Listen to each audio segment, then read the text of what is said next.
Bonjour à tous et bienvenue dans cette nouvelle vidéo où on va encore parler d'un nouveau sujet et pourtant en rapport avec les pervers narcissiques, ce qui montre que c'est un sujet qui est quand même hyper riche et créatif.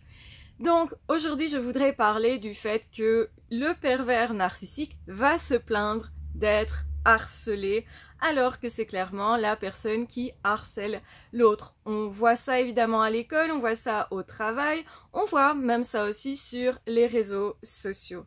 Donc la personne qui est frustrée va être la première qui va agresser quelqu'un en particulier. Ce qui se passe, c'est que la personne qui agresse est mal dans sa vie, dans sa peau, frustrée, probablement en rage narcissique quand c'est un pervers narcissique en tout cas. Donc du coup, cette personne en fait, elle va s'autoriser tout et n'importe quoi et surtout n'importe quoi. Et donc la personne qui effectivement est face à ce type de personne-là, soit elle va complètement être saturée et ne pas savoir comment réagir. Donc il y a un effet de surprise qui peut être vite digéré pour certaines personnes, mais pour d'autres, ça peut prendre plus de temps. Donc la personne, elle va ne pas savoir comment réagir et donc, quelque part, se laisser faire. Le laisser faire, c'est vraiment un gros souci avec les pervers narcissiques et le fait que cette personne se croit du coup autorisée, tu ne dis pas non, donc ça veut dire oui. Et non. Quand on ne dit pas non, ça veut pas dire oui. Ça veut juste dire qu'on n'a pas donné de réponse, ça veut juste dire qu'on n'est pas encore en fait de se rendre forcément compte de la situation.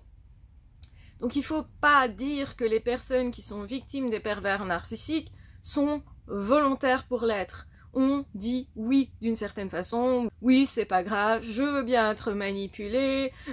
Bah non, en fait, la victime n'a jamais dit ça et souvent elle n'arrive pas à se défendre, donc c'est pas un oui, c'est clairement pas un oui. Après justement la personne va se reprocher de ne pas avoir mis des limites plus claires et d'avoir directement dit non, justement.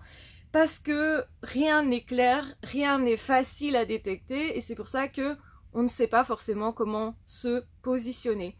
Puisque les pervers narcissiques, d'une part, ils vont vous encenser, d'autre part, vous agresser. Alors c'est tout à fait possible que certains pervers narcissiques vous voient directement comme étant un ennemi à abattre. Par exemple, je peux être un ennemi pour les pervers narcissiques, puisque je parle de ça, je mets ça en lumière, il est possible que certains arrivent sur des lives ou des choses comme ça pour m'agresser et essayer en fait de me fragiliser. Sauf que moi, ça va me renforcer parce que de 1, j'ai l'habitude et de 2, je sais pourquoi c'est fait. Quel est le moteur derrière? Je vais pas chercher chez moi, tiens, il y a un problème chez moi. Bah non, en fait, parce que j'ai un petit peu de bouteilles sur internet quand même. Et donc du coup effectivement ça met en lumière surtout le fonctionnement du pervers narcissique, le fait que ces personnes arrivent, vous agressent, mais aussi surtout face à quelqu'un qui est déjà averti, qui a déjà vécu ça, ou justement qui voit directement assez vite clair, qui ressent très vite les choses, quelqu'un qui n'a pas un grand manque de confiance en elle-même ou en lui-même, cette personne, elle va faire quoi? Elle va riposter. Le plus logique, c'est ça en fait, c'est la riposte. Et donc ça veut dire que la personne qui est à la base le harceleur pourrait devenir le harcelé. Et oui, parfois les choses se retournent. Et ça, c'est ce dont les pervers narcissiques ont peur. Et quand ils se retrouvent dans des situations où ils ne peuvent pas éviter justement la violence à la personne qui a été agressée, qui donc réagit, ou plus exactement agit avec intelligence, lucidité et se dit « Ok, je t'ai vu, peut-être justement, c'est pour ça que je vais te défoncer ». Donc effectivement que même si pas beaucoup de victimes réagissent comme ça, ou on va dire seulement les personnes qui connaissent déjà ça assez suffisamment, qui sont déjà alertées, ces personnes-là, elles vont se défendre beaucoup plus de toute façon. Et ça peut être justement, ok, tu veux m'agresser, tu t'en veux à ma réputation au boulot, j'ai repéré ce collègue-là qui dysfonctionne, j'ai repéré que cette personne, elle a d'office des problèmes avec d'autres personnes, j'ai repéré les tensions qu'il y a entre les gens, parce que je suis capable de les analyser, peut-être plus qu'une autre personne. Et donc du coup, ça explique que je me défends mieux. Sauf que quand on se défend bien, qu'est-ce qui se passe? Les pervers narcissiques, ils font une chose, c'est « pauvre de moi, je suis la victime », ça c'est d'office, et en plus ils vont faire ça pour essayer de renverser la situation dans le sens vous faire passer vous pour une mauvaise personne, c'est toujours ce qu'ils font. C'est aussi pour se défendre et eux qu'on les protège, parce qu'en fait, ils ne savent pas se protéger eux-mêmes. Donc du coup, eh bien, l'agresseur va devenir l'agressé, mais la personne qui se défend a raison de se défendre. En fait, ce qui se passe, c'est que la personne qui se défend, elle est en état de légitimité. Donc si on l'attaque, forcément, elle peut aussi attaquer pour justement faire peur au pervers narcissique et lui signifier, moi je me laisse pas faire, t'as perdu déjà en fait, t'es déjà démasqué et du coup je peux aller jusqu'à te démasquer aux yeux du groupe, voire aux yeux de tous. Parce que effectivement, si on prend en grippe autant une personne et qu'on ne le fait jamais avec personne, les autres collègues peuvent se dire tiens c'est bizarre, celui-là, celle-là ne réagit pas comme ça d'habitude. Et justement, pourquoi est-ce que tout d'un coup cette personne va aller attaquer quelqu'un? Et il y a peut-être des preuves du premier harcèlement, donc la personne qui a harcelé au départ, elle n'a pas été très subtile. Il arrive que certains pervers narcissiques soient pas super intelligents. Et justement, du coup, ça se voit qu'ils ont de la haine dans le corps, qu'ils vous agressent, ils pensent que vous n'allez pas vous défendre. Eh ben, il fallait pas compter là-dessus, en fait, parce que il y a des personnes, des victimes qui se défendent plutôt très très très bien, qui peuvent être justement plus virulentes. Pourquoi? Parce qu'elles sont sûres qu'elles ont raison.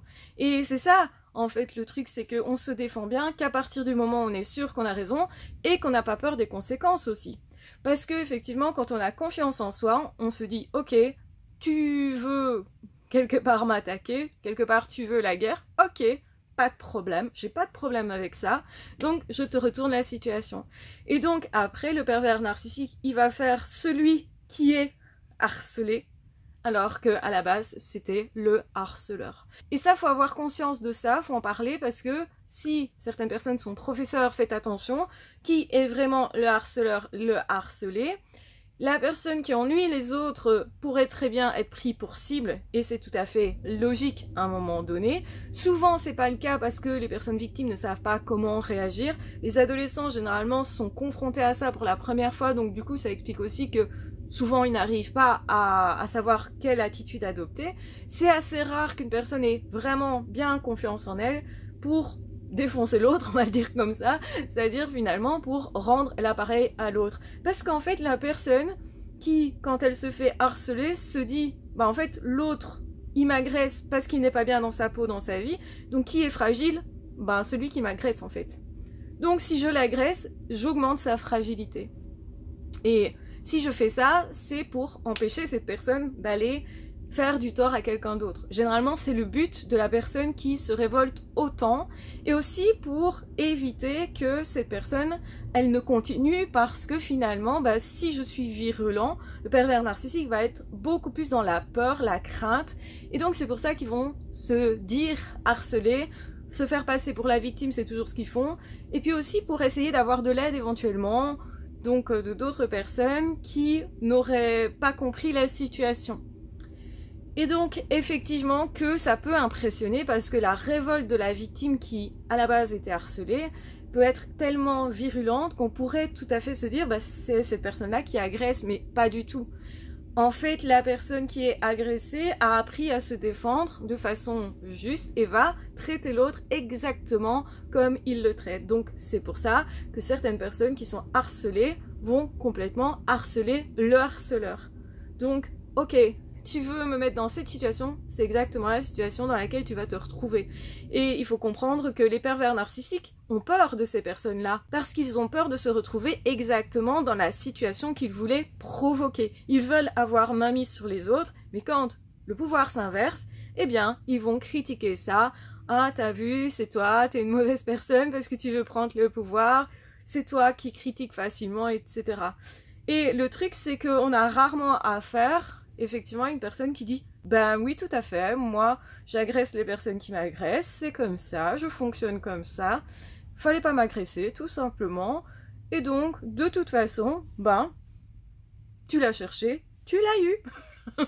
Et effectivement, parfois c'est assez impressionnant, les personnes qui font ça, eh ben, généralement, ne sont pas les personnes qui vont avoir peur de la situation. Ce sont des personnes qui ont plus confiance en elles, qui vont pas perdre confiance en elles, ça c'est le gros avantage.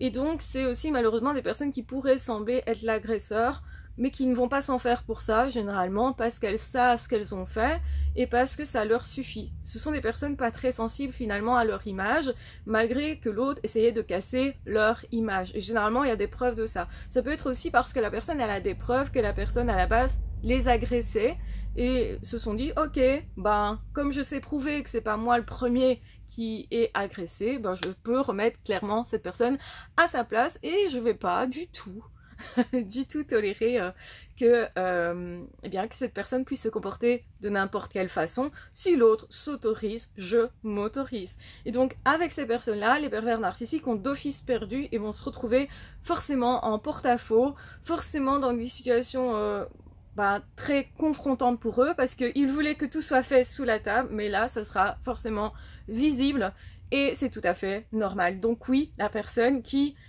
est harcelée, la personne qui est attaquée a le droit de réagir, a le droit, et généralement quand elle le fait, ça montre une forme de confiance en soi, parce que cette personne-là, ça va la renforcer à ce niveau-là. C'est-à-dire que si je sais me défendre d'une personne qui est à ce point agressif, qui est pervers narcissique, ben forcément, je sais me défendre très très facilement de plein de situations. Et ça, le pervers narcissique, c'est le truc qu'il n'avait pas prévu, c'est que l'autre riposte, c'est que l'autre, justement, puisse agir, que l'autre ait un pouvoir, et donc c'est ça, en fait, que le pervers narcissique ne veut pas. Le but, c'est vous empêcher de vous défendre, hein. C'est toujours ça le but. Donc quand une personne se défend bien, généralement elle va être pointée du doigt, elle va être agressée, pointée du doigt comme étant l'agresseur initial, et aussi en fait son image va être dégradée, mais si la personne sait que son image et elle c'est deux choses différentes, que la personne n'en perd pas sa valeur, et ben cette personne elle va justement pouvoir remettre à sa place le pervers narcissique. Parce que oui, pour être un justicier, on ne fait pas la justice avec des caresses dans ce cas-là, et donc parfois c'est nécessaire, et c'est important aussi d'en parler, aussi pour que les personnes autour, les éducateurs, les professeurs, quand il y a une situation comme celle-là dans la classe, c'est important aussi de comprendre ce qui s'est réellement passé. C'est pas forcément celui qui, justement, du coup, a l'air d'avoir le pouvoir, qui n'était pas la victime. Et ça, c'est important aussi de le dire, parce que on pourrait tout à fait s'y tromper quand une personne ne perd pas pied. On a l'habitude en fait d'avoir en face des pervers narcissiques des personnes victimes qui perdent confiance en elles, etc. C'est la plupart des cas comme ça. Mais il y a des exceptions, et donc je voulais parler de ces exceptions. Voilà, j'espère que cette vidéo vous aura plu, qu'elle vous aura permis justement de mieux distinguer la victime du pervers narcissique, hein, puisque j'ai beaucoup fait de vidéos pour distinguer les deux, effectivement, depuis des années. Et donc c'est peut-être important aussi de rajouter cet élément-ci. Voilà, je vous embrasse bien fort, je vous aime très fort, prenez bien soin de vous, et on se retrouvera très vite dans d'autres audios ou dans d'autres vidéos. Ah, ciao, bye bye. Si vous êtes arrivé jusqu'ici, mettez un petit cœur en commentaire tout simplement pour donner de l'amour aux autres et aussi le prendre pour vous, parce que c'est important de s'aimer soi, et encore plus quand on est justement en situation où on est obligé de se défendre. On aura cette impression justement d'être l'agresseur peut-être nous-mêmes, parce que c'est pas une attitude que l'on a habituellement, et donc quand on est dans des attitudes, des comportements qu'on n'a pas habituellement, eh bien on peut effectivement perdre un petit peu plus facilement pied, parce que justement, eh bien c'est inconnu pour nous. Tout ce qui est inconnu pour nous a tendance à être plus inconfortable. Maintenant, parfois, il faut apprendre aussi à avoir des attitudes de comportement qui ne sont pas ce qu'on a la plupart du temps, pour justement augmenter notre panel de possibilités, pour mieux pouvoir se défendre, puisqu'il s'agit de ceci ici précisément. Voilà, je vous embrasse bien fort, je vous aime très fort, prenez bien soin de vous. Ah, ciao, bye bye.